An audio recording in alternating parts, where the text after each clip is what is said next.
Hello, it is Doug Cunnington here from Niche Site Project. Welcome to the Hangout this afternoon, Thursday. We're just getting started here. This is just a general Q&A, just a hangout. And if you have any questions or anything, you can go to the Q&A function within the Hangout, or you could ask directly on the event page. I know if you're watching on YouTube or elsewhere, you're watching on your iPhone perhaps, you won't be able to get to the question. So I understand that, and it's no problem at all. So we'll just hang out here for a few minutes while everyone's joining.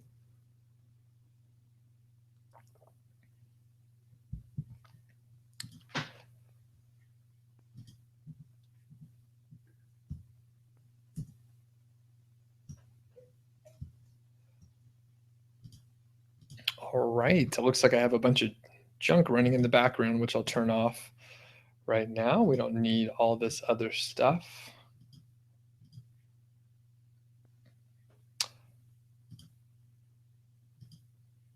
All right, yeah, and as I mentioned, Doug Cunnington here from Niche Site Project.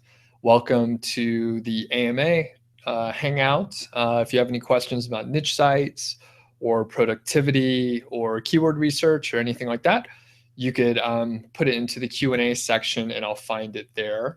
Or if you happen to be watching on your iPhone or something like that, maybe you're at work, that's totally cool. You could just put the question on the event page and I will find it there. And let's see here. I can actually share my screen, I think.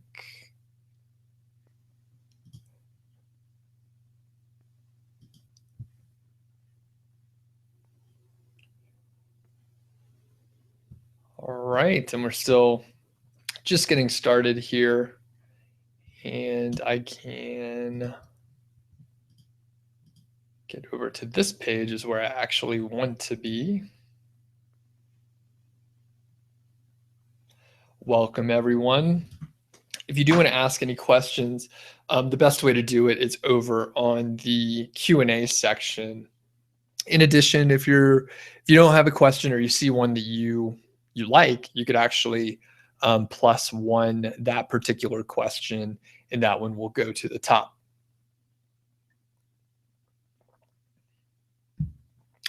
And if you're just joining in, you can, I guess, let me know where you're from in the Q&A section. That'll be fine. I think there's a chat in here, but I'm not sure if anyone has the capability to get to it. But if you do go to the Q&A section, and I know we have a couple people on now, you could just let me know where you're from. I'll be interested to hear. And if you have any questions, feel free to ask. We'll go through some other material as well. Some people sent questions in and that sort of thing already, so they won't be able to attend, but I'll answer it for them anyway. All right, got a couple viewers on. Thanks for joining. It is Doug Cunnington here. Hey, I'm from Niche Site Project, and we're just going to answer a few questions today on niche sites, keyword research, niche selection, a little bit on productivity too. I've been reading a few more books here lately on productivity, so I'll share a couple things around that.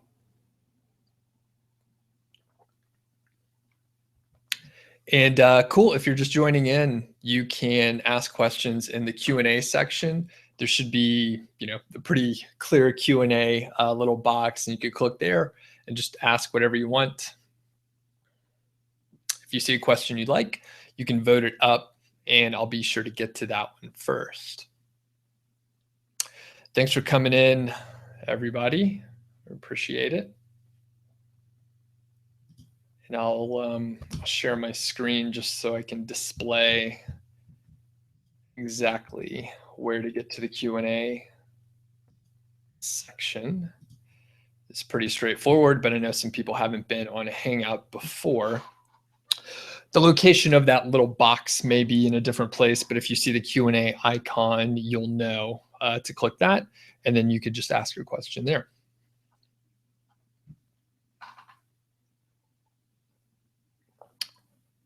right.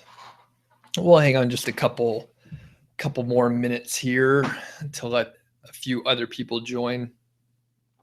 Looks like the audio is good for today. And like I said, if you have any questions and you're just joining in, the Q&A section is where to ask that.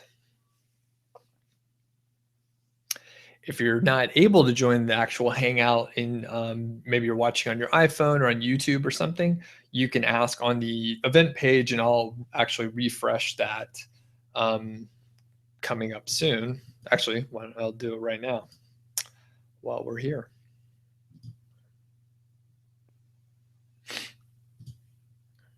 Okay, so no questions yet, which is fine. And we will talk a little productivity stuff today. We didn't talk about that last week, but we'll talk a little about productivity. And one of the I didn't even go into it in the presentation, but I recently read a book on sleep, and basically there's a lot of people that have tried to figure out how to go with less sleep or hack their sleeping habits to sleep less per day.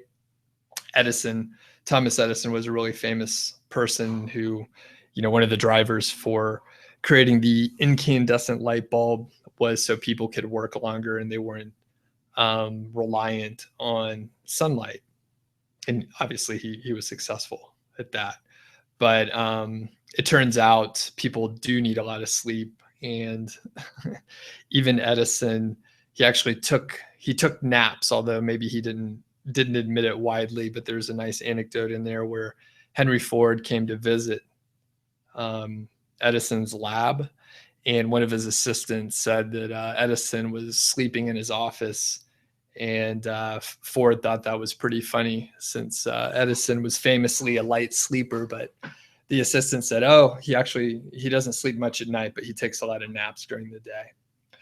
So ironically, I've been trying to sleep a little bit more lately, but unfortunately, I haven't slept as well the last couple of days. So I'm working on that.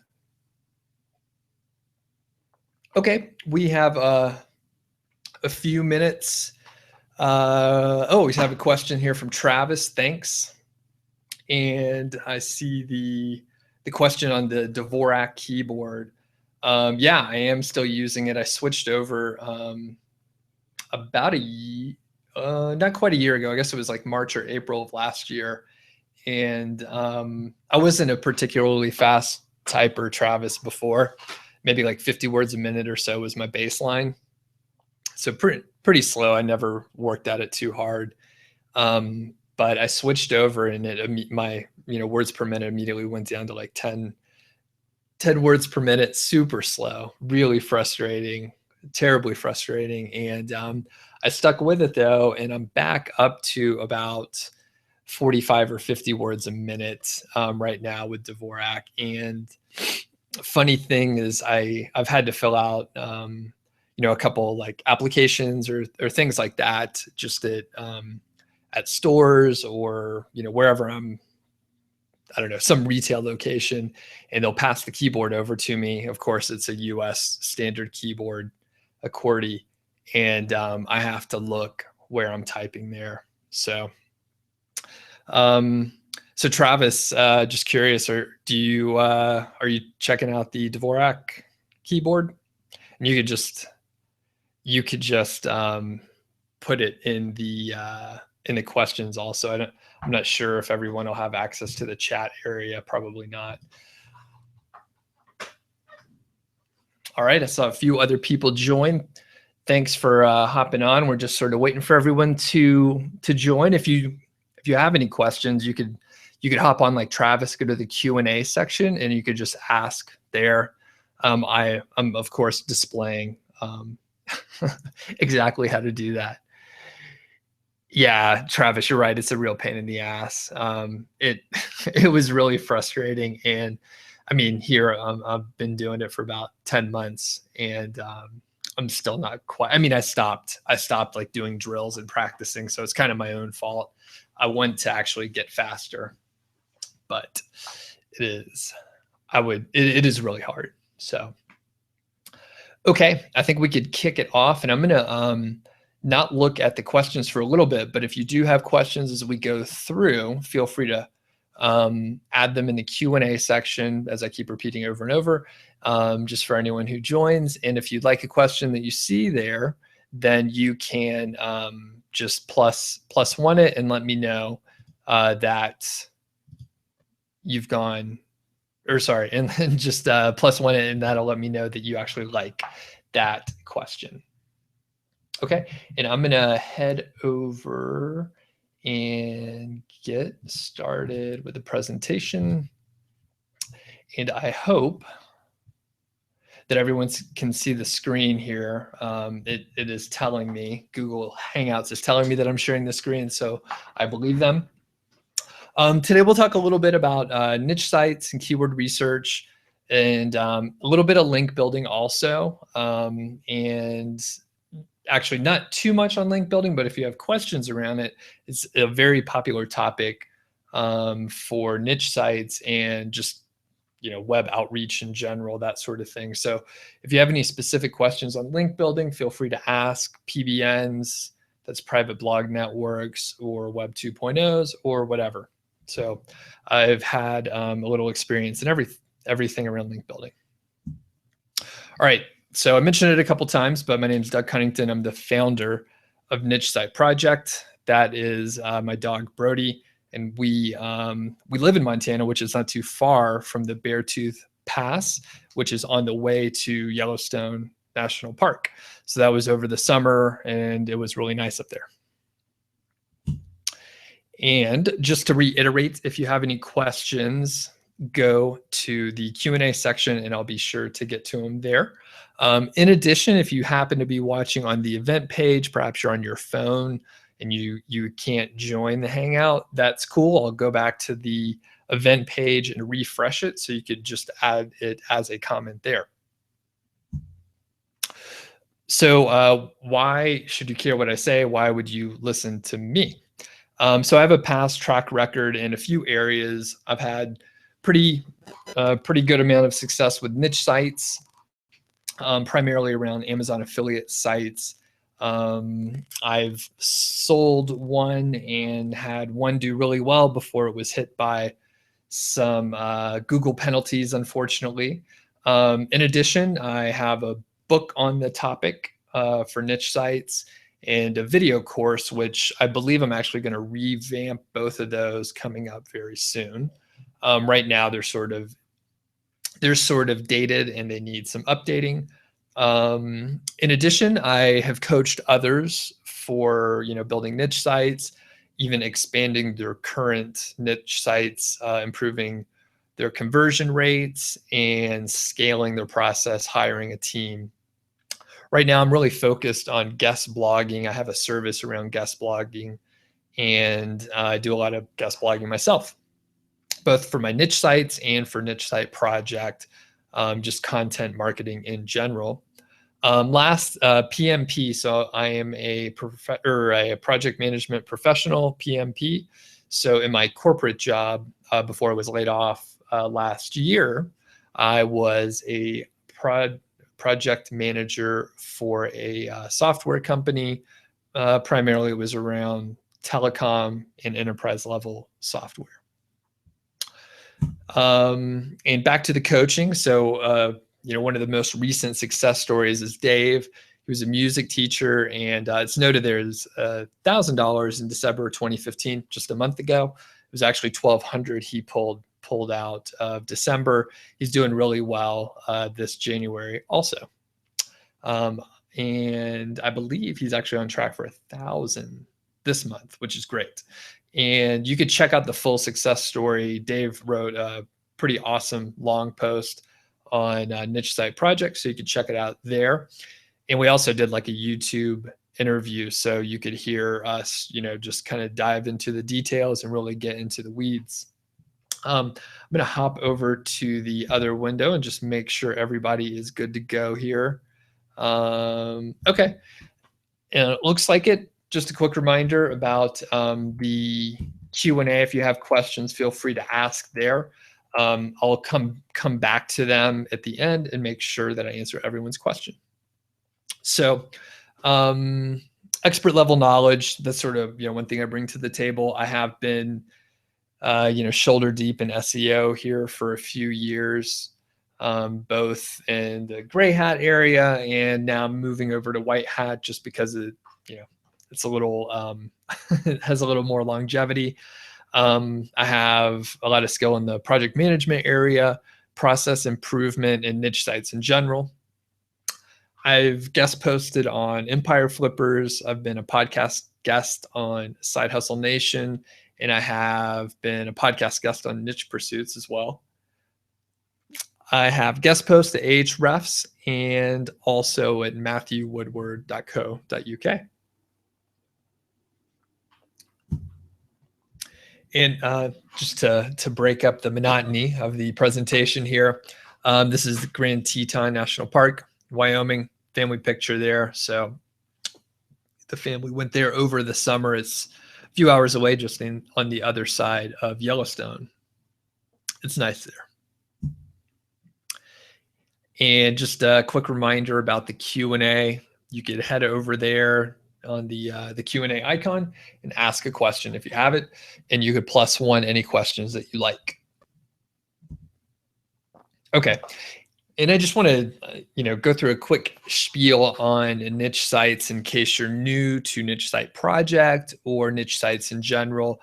So we'll just go over that pretty quickly. I still like niche sites a lot. I've been doing it for about almost 3 years now. And, it's still, I think one of the best ways to get started online. And I have a lot of peers and colleagues that they've been doing this for a while and they still like niche sites too. One of the main benefits is it's pretty easy and cheap to get started. You really just have to pay for hosting up front, a domain name, and maybe a theme. But after that, I mean, you can write all the content yourself. You could actually take pictures yourself and really handle all that. But you don't have to outsource it. So that's a really nice way to get started. And if you haven't, done much online yet, it's a perfect way to hop in. You learn a lot of skills that you'll need in internet marketing and digital marketing in general, whether it's around, SEO on page and off page, setting up, themes and ensuring that it's a responsive theme and that it looks good on a phone or a tablet. You'll be able to set up domains and learn how to basically work with a registrar and set up the DNS and that sort of technical side of things, which even if you don't plan on doing much of that once you're established, it's really good to get those core skills down and understand the mechanics of it. So, perhaps later you could outsource it when you don't want to work in the weeds, but you'll find that it's good to, get started and learn using niche sites. The other thing is niche site, while it usually begins with a pretty narrow focus and, it's niche down, you could actually grow it quite a bit. So almost all sites, even if they grow to be very large, they start out pretty focused, and in that way, you're able to grow, maybe into an Amazon FBA type site where you could actually push a product and have I guess be the person fulfilling it on the other end. You could also move into a drop ship type situation where maybe you grow that niche site into something bigger, and you actually have your own product that you offer alongside other affiliate programs. And really, the sky's the limit. I mean, if you brand it properly, and this is what I'm doing now, if you brand your niche site in a general way, you can focus in one vertical, one very small area of that niche, and then grow it out. So if it's about what's a good example? Maybe like dog training or something like that. You could focus, really, really specific, training a German Shepherd puppy, for instance. So focus on that at first, but you could grow it out to, all sorts of dog training, and then review dog food and dog toys or whatever. So, you really have a great platform to grow out of. Quick note, I mean, you do have to have a plan, and that's sort of, my background in project management. I want to understand, where you're going and how you're going to do it. And a lot of times there's just so much information, especially with niche sites and internet marketing. There's so much information out there where you pick up bits and pieces here. And if you try and follow several different methods, several different plans, it's pretty confusing, and you may end up shooting yourself in the foot and not really make any progress. That said, it's really important to have a plan. The process is really too long, and it takes a while. These days, it takes 6 months or so to get a site ranking well and pulling in some revenue. When I first started, it was more like 2 or 3 months, much faster. However, still a lot of work to be done back then, and now it's even more. So it's really it pays off to plan ahead, because you'll waste a lot of time if you don't have a plan. So even if you don't know exactly what to do, you should make the effort to write out all the steps, or at least follow another person's guide. Even if you know all the steps in your head, you actually get something out of, physically writing it out. Just old school, get a piece of paper and, write it out. And trust me, you'll have some revelation that maybe you didn't think of before. There's something about, getting it out on paper. So I actually have a guide that you can look at. So there's a video course as well. If you need the link, let me know. But if you head to nichesiteproject.com and I think it's /niche site process. It's also the start here area, but it takes you through the whole process in about 7 steps. It does, it's sort of high level. So it's all on one page, but it does give you a roadmap, literally a process flow on what you need to be doing throughout the process of a niche site. Okay, and we'll move on to the questions. I'm going to click over and see what we have here over on the Q&A section. Okay, so we have a few questions. Awesome. Cool. So I'll hit the ones that are, for people that are here right now. So I'm going to do Rachid's right now. That's what we're looking at. So the question is, are you using any black hat link building techniques to rank your websites? The answer is no. Right now, I'm not. I am doing outreach right now and guest posting. So previously, I had a lot of involvement with PBNs, and I had a pretty big network. And basically, one of my sites was penalized. Actually, several of my sites were penalized over time. And at this point, the overhead for building a PBN, while I like the idea of controlling everything and controlling the sites and controlling the exact anchor text in in your PBN, the overhead to actually run a big network is a lot. And I see some of my friends that have pretty big networks, and it looks like it takes a lot of time and it's pretty expensive. So at this point, I'm doing guest posting. And just a quick example, this week I sent out about I think about 150 emails, and I have about 8 guest posts that should be, they were accepted. So I'm going to be able to take advantage of that. Now, the average DA on those is roughly, I think it was about 20 or so. So I sort of lowered my standards, but I'm going out there and I'm going to be able to, get the get the links to, new content that I've added on my site. So thanks, Rachid. I think I'm pronouncing your name right, but I appreciate the question. All right. And yeah, if anyone else has questions, feel free to put them in the Q&A section, and +1 if you like the question. And okay, so I am going to select this next question. So this is from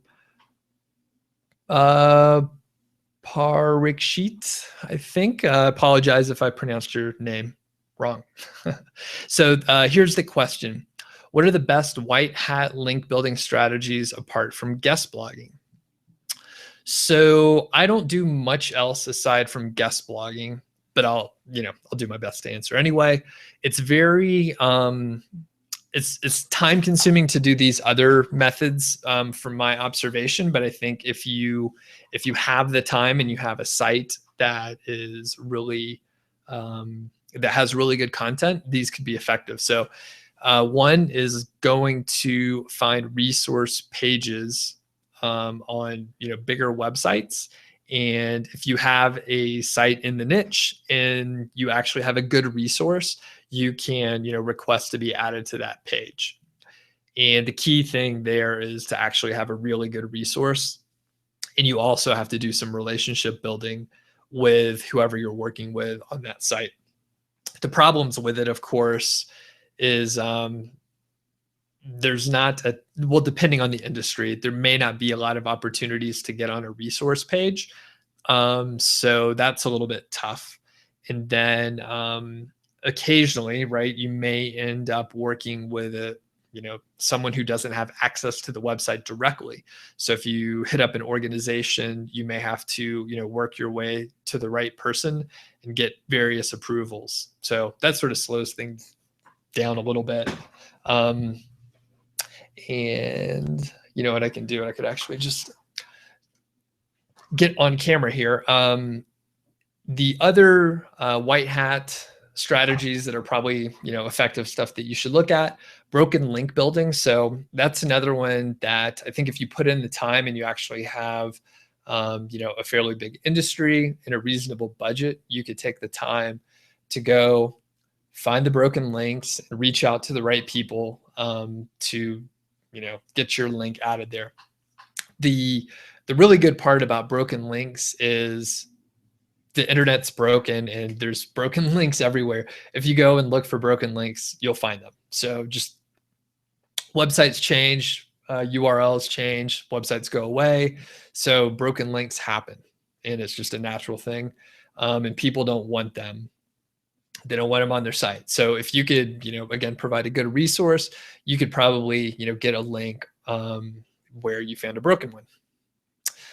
So those are the two others aside from guest blogging. But in my opinion, guest blogging and guest posting, those are a little bit easier.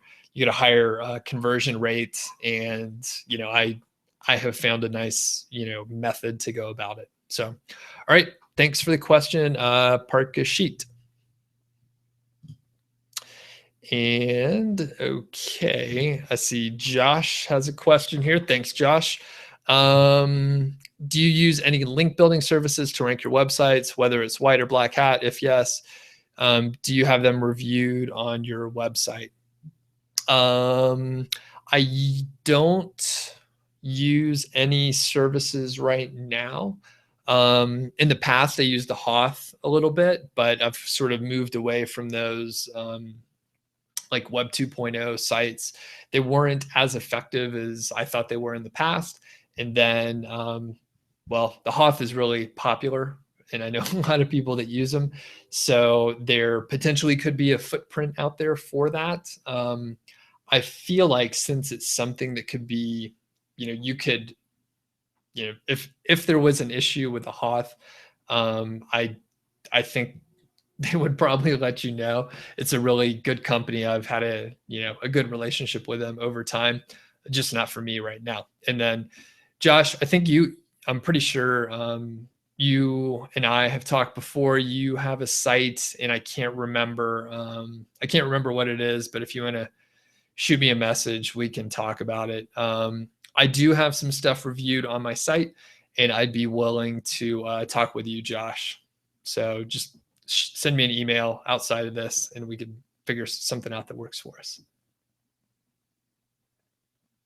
All right. Yeah, I'm not used to talking this much, so pardon the water. Okay, up next, I see, and thanks for the question, Josh. Appreciate it. All right, now we are on to this great days question here. So, how much does the structure of a niche site impact link building? I've been seeing interesting posts on silo architecture. Okay, so I don't have a tremendous amount of data. I don't have a case study to cite here or anything dealing with a silo structure and then not a silo structure. So this is like an N of one. So my information is pretty much anecdotal. So I don't think that the structure of the niche site has a huge impact. Now, there was a period, and I think even in my niche site project book, I basically go through setting up a silo and to be pretty specific about setting up a page and parent and children. And it's a pretty nice way to organize things. And I have a site where it's set up like that.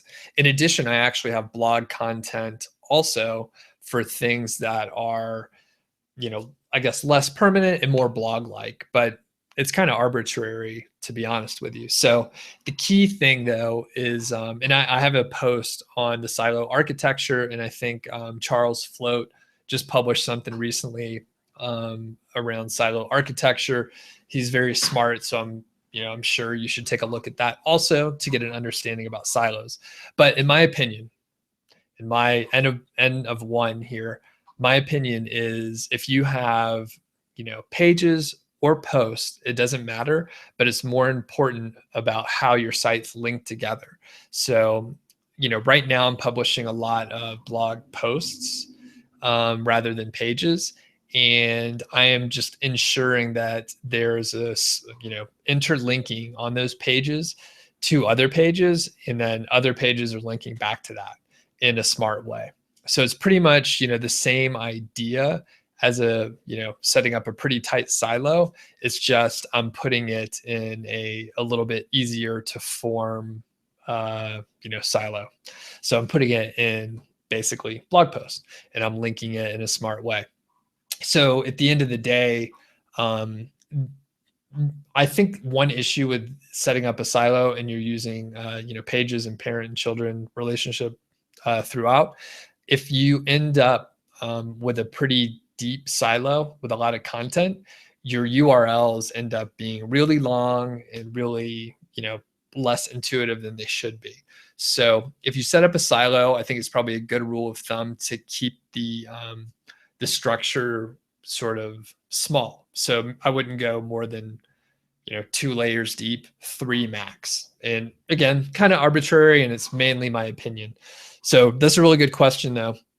I don't think if you convert a site from mostly blog posts over to like pages in a silo, I don't think your site's going to all of a sudden move.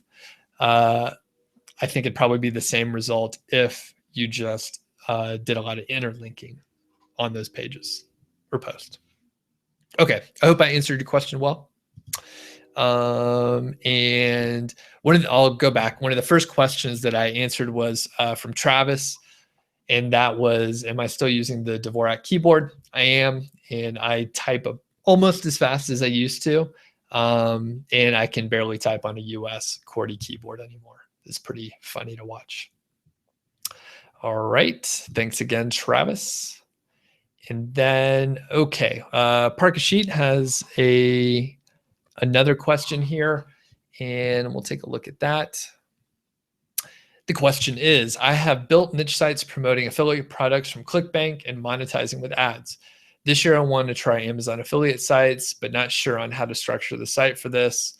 What content should these Amazon sites include? Okay, and perhaps that question should have been or I should have answered that one before the other, but it doesn't matter too much. So for an Amazon site, primarily, your money type articles are going to be reviews or comparisons on specific products. Um, you know, one thing you need to watch out for is the terms of service for the Amazon affiliate program. So you can't list the price specifically unless you're pulling from an API. So avoid that. You are sort of limited on what you can say about the price. So you can't say this is the lowest price because you actually don't know that. And I believe there are some rules around citing the reviews in your articles. So those are the user reviews on Amazon. You can't lift those. And you also can't mention the number of reviews, and you can't mention the rating, so the star rating. So you have to be really careful about that. In addition, on the Amazon sites, these days it's smarter to, build more of a brand type website and actually have more content. So if you have a site with only reviews, that's not a good thing. You should try and put other content out on that site. So, going back to the dog and training example, you should also have just like fun, interesting content that may get some social shares and that sort of thing, just to help fill out your site. In addition, it's probably not a bad idea to look for long tail keywords that people aren't targeting because they aren't really monetizable. And in that way, these are like informational type keywords. So it would be how to do some activity with your dog, whatever it is, like teach it to catch a frisbee or something. So it could be stuff that people aren't targeting because there's not a product directly related to it. So you may be able to rank for that and get a lot of traffic because of it. And then you can sort of move them, link to other pages on your site that actually have affiliate links on them. So if you're smart about it, you could actually add like nice content, stuff that's interesting for, users and readers, and that you may actually be able to rank for, pretty highly trafficked, highly searched for keyword and get traffic to your site. Which is a good thing, and then have them, move over to your money articles. So, all right. I hope that answered the question, Parikshit, and good questions. One thing that I would maybe look at, if you're already doing, or if you already have sites that exist where you're pushing a ClickBank product, or you're monetizing with ads, I would actually look to see how you could expand those versus starting a new site. Everyone's situation is different. So, perhaps you want to spread your risk and start a new site. I understand that. But, if your site's has some longevity, meaning if you have white hat links and that sort of thing, then I would probably look to expand a current site versus starting a new one. That's just me. I sort of, I'm looking at focusing on fewer things and taking care of things that way. And all right, if you have, I see we have a few people on. If you have other questions, feel free to ask. I'm going to head back over to the presentation and share it here. So just a couple other questions and things I could cover. Here. Okay, so how to brainstorm for keyword ideas.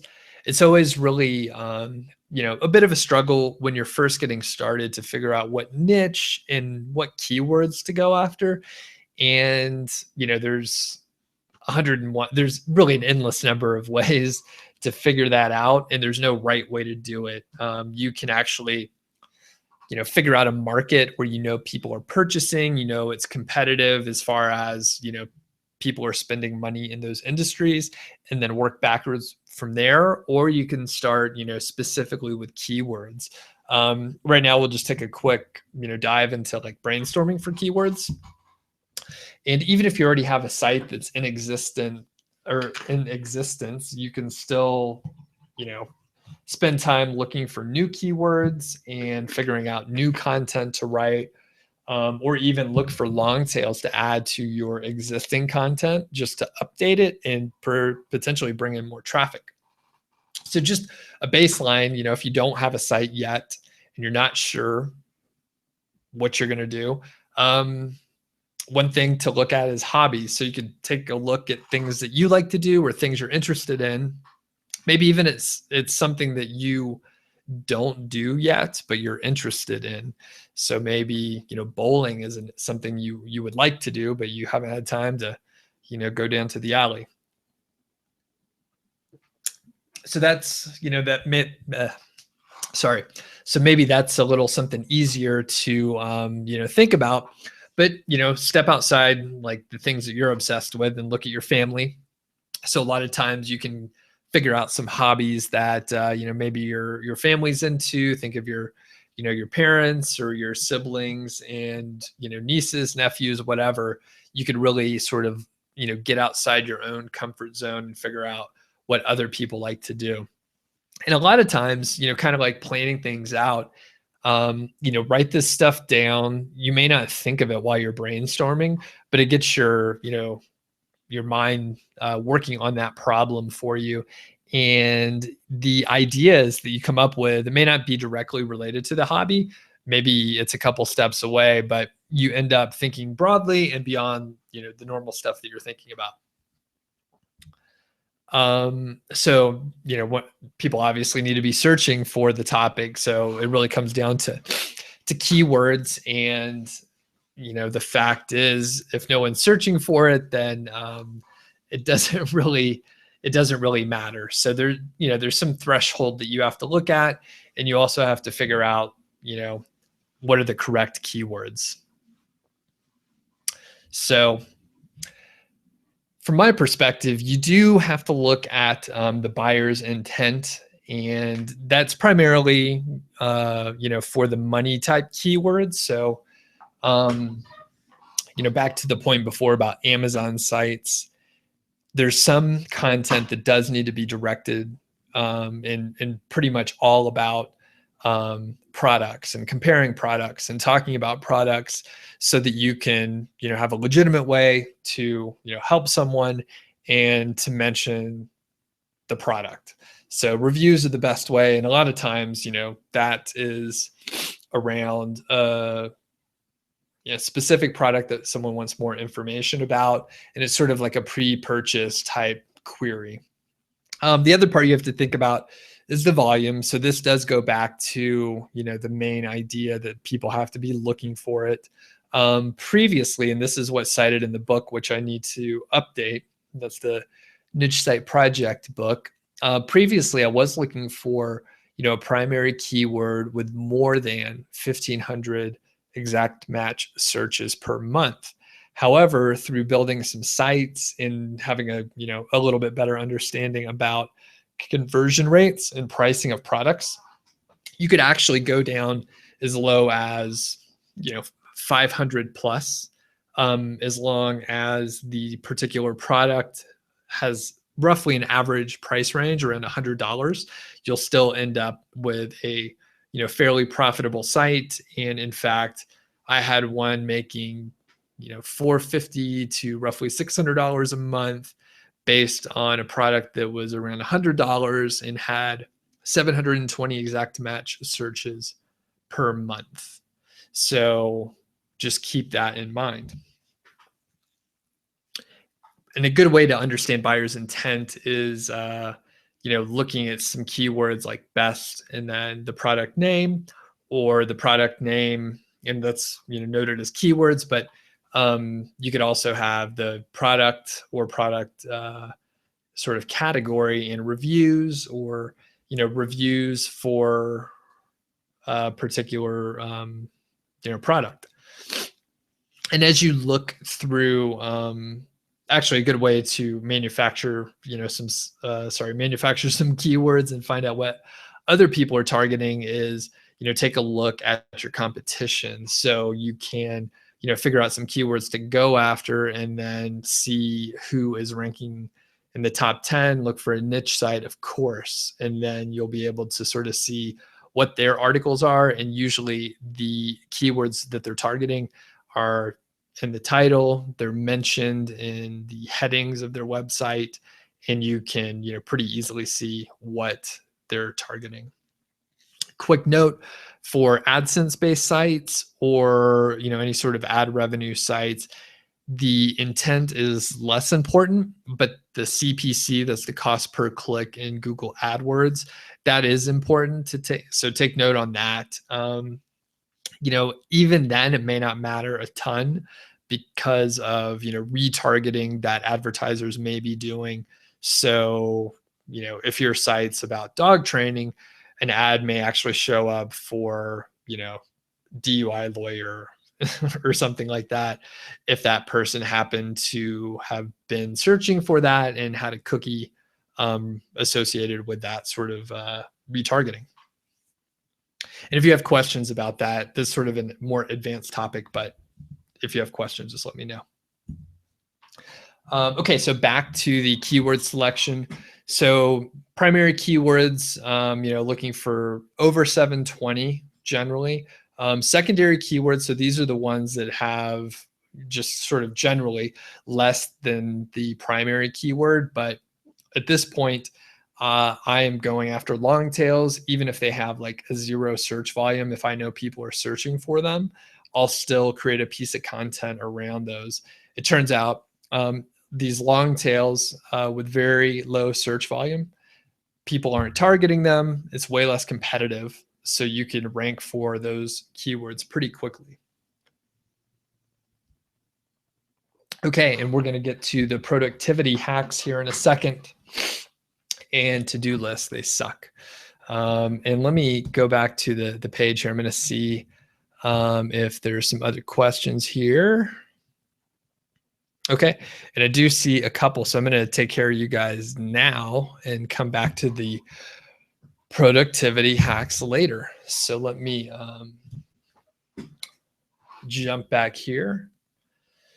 All right, so Parikshit. Sorry again if I'm mispronouncing your name, I'm trying. All right, the question is, how easy or difficult is it to outrank social media pages ranking on the first page? I'm not sure. I haven't tried to do that specifically. However, I would say take a look at the backlink profile for that particular page. And I believe it would probably still hold true that, a PA on that page of, under 20 or so is going to be pretty, easy to outrank. So I think if you basically get more links than them, get better links than them with high authority sites, then you should be able to outrank a social media page ranking on the first page. So that's my take. Again, that's my opinion and what I would assume would work there. But I haven't tried to do that myself. So, all right. And if you have a follow-up, Parikshit, let me know. And we have Mr. Hoffman, Josh. Okay, the one thing I hear a lot from niche site owners is my website isn't monetizing yet. Do you have a checklist for every single aspect to your website, i.e. a checklist for launching, on-site SEO, blog post structure, link building strategy, checklist? Yeah, basically in the book that I mentioned before, there are checklists associated with that. Right now, I'm going to relaunch those products coming up soon. So I'll keep you posted. Right now, I don't have a sort of all-inclusive checklist, but in that book and through my NSP video course, all that stuff is covered. Some of it would be slightly different now. Like I said, I kind of stay away from gray hat type links at this point, but I know they actually work really damn well and other people really like them. And I think they're fine. Just, for me and the stuff that I'm working on right now, I'm not using them. So I'll probably, make updates accordingly for that. So, and Josh, if you have, I don't know if there's a follow-up for that, let me know. But I definitely have like a pretty good idea of every single little step that one needs to do to start and launch a site from like start to finish. It's something like 100 steps. And some of them, at one point I had a task list, which I think it may still be out there as as a content upgrade on one of my posts, but it may be buried pretty deep. But it does give you like the 1 through 100 things, and it's like a weekly checklist kind of deal. So Josh, maybe we'll catch up later. It's an interesting topic. All right. Yeah, keep the questions coming. I'll hop back over to the presentation and talk about the couple little productivity things that I wanted to mention here. All right. So to-do lists, they suck, which is funny because I have a to-do list right next to me right now. So I'm I need to follow my own advice.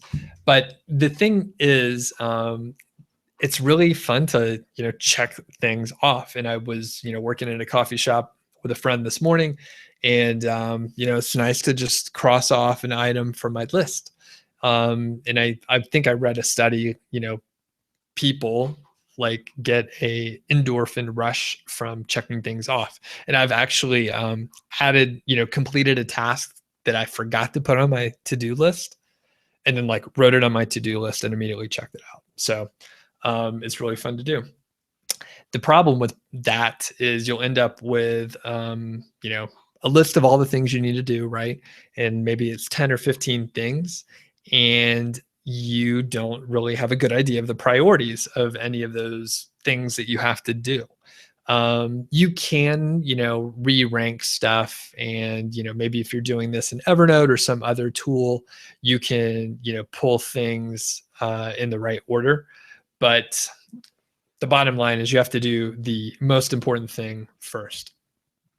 And an awesome way to do it is to block the time off in the morning, or as soon as you can do it during the day. For example, this presentation that we're looking at right here, it turns out I did it this morning. I knew I had to finish it. So it was like 4th on my list, but I did it first because I knew that, people would be waiting for me to have this shit done. So I did it first. So block off the time. And, if to-do lists help you, that's great. You must be, adding some priorities in yourself. But it turns out like a lot of the stuff that I'm working on, I'll make a long list of things to do. Some of this stuff doesn't really matter. And if 1 or 2 are super important.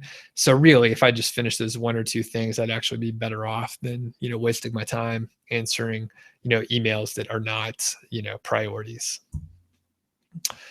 Another big thing is distractions. So, again, I'm guilty of all this stuff. So I was working at a coffee shop this morning, and, those could be distracting. But a couple little obvious tips when you're blocking off that time, do everything you can to, guard it and protect that time. So put your phone on do not disturb. Even a text message coming in can distract you. Even if you don't answer it, just having it buzz can get you out of your zone.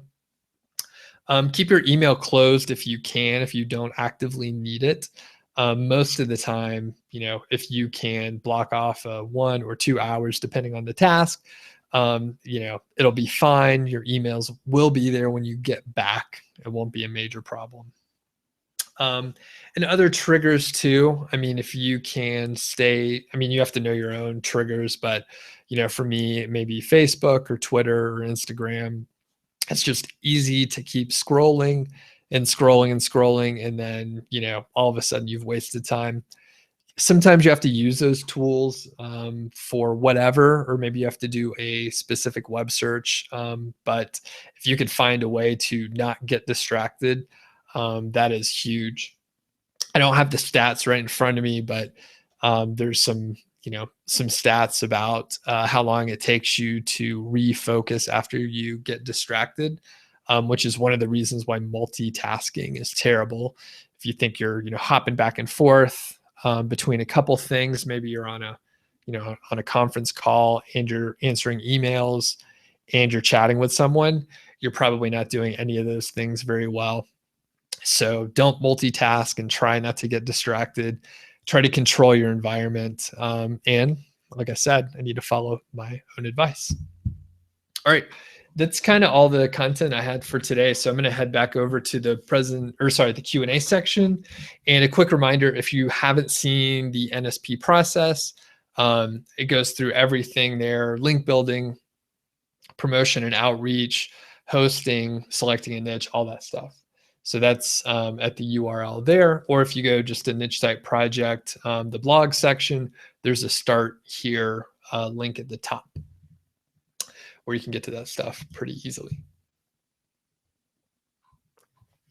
And I need to get rid of this window here so that I can answer a couple more questions here. All right. Okay, so we have a couple more coming in here, and I'll answer them all. So keep them coming if you have them. All right. I'm just going to go in order which I see them here. So what is the best way to use keywords? Target a blog post with one keyword or two. Use multiple secondary keywords in one post. I mostly use one keyword per post, but never tried using multiple secondaries for a post. I think it depends on the specific, content. So I'm actually probably not going to answer this very directly. I think it probably doesn't matter that much. It's nice, if you write an article, with 1,000 words in there, and you have a writer write it naturally, or you write it yourself, you're probably going to use secondary keywords in there. And what I would probably do is, take the keyword which you're targeting, go over to like a tool like Uber Suggest, or, you could even just, search it in Google and see the auto suggested topics that are closely related, and, find a way to work those in.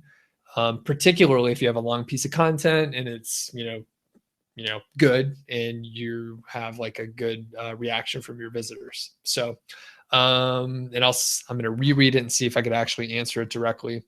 Is it better to target with one or two keywords?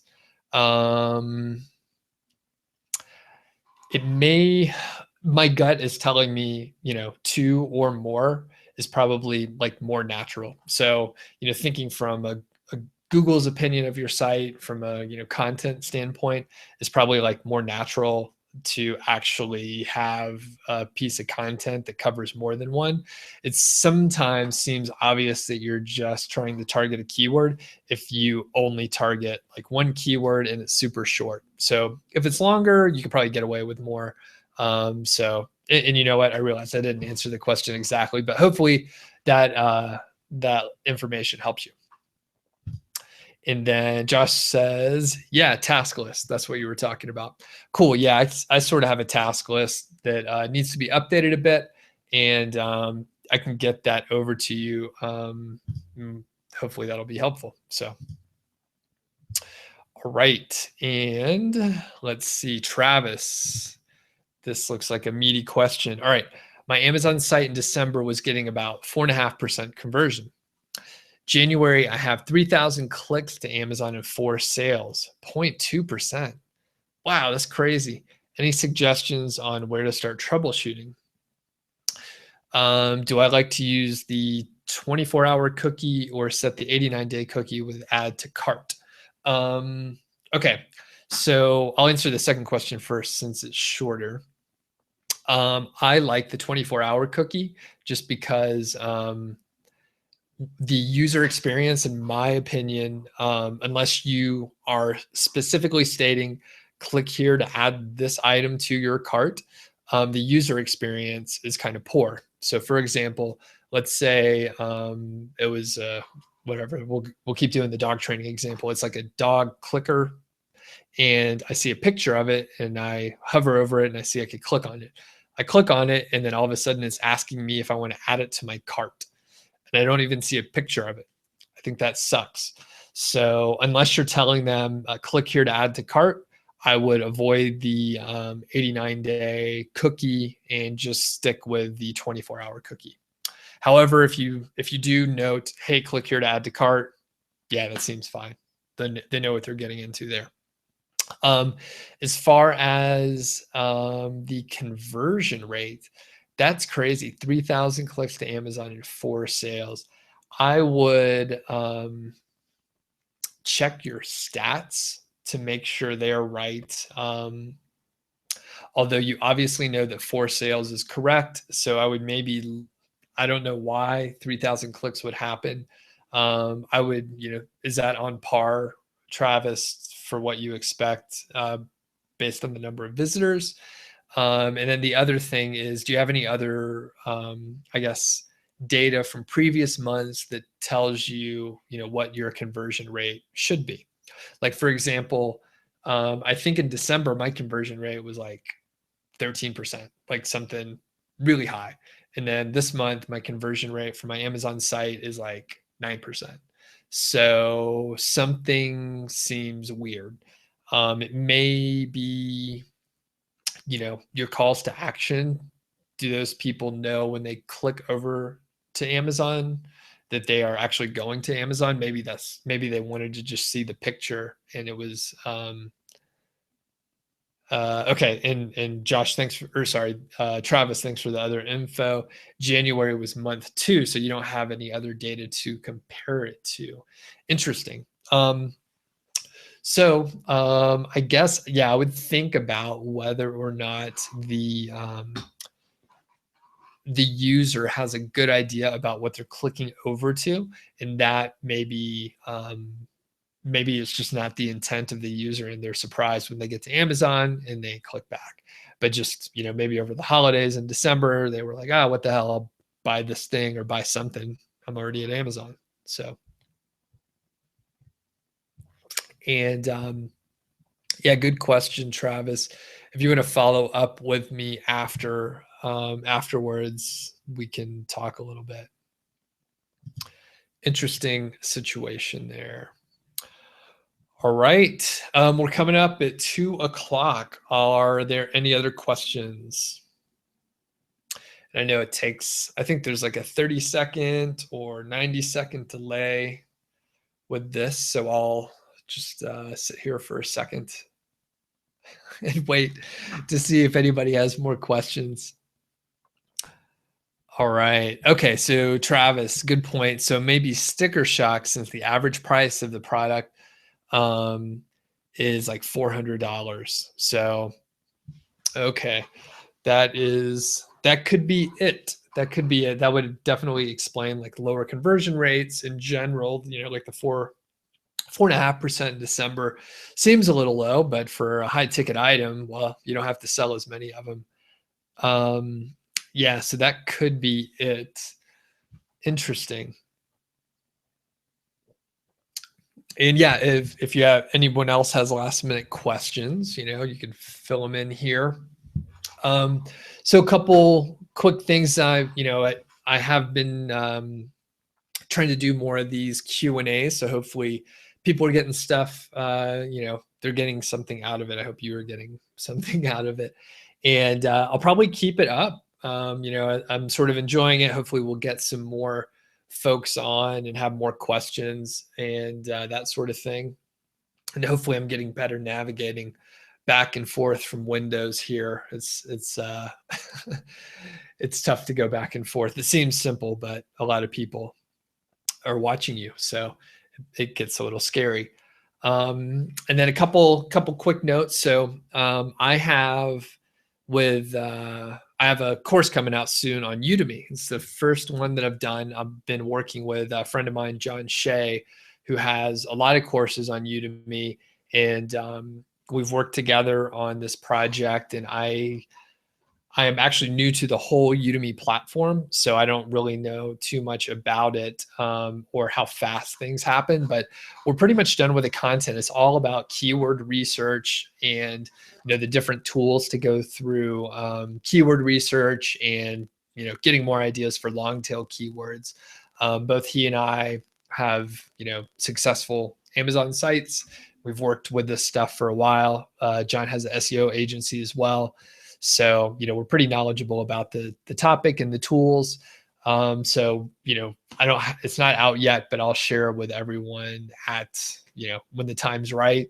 I'll also be able to, provide a deal for, my list and people that follow me. So that'll be, a good deal, good discount for you guys whenever it comes out.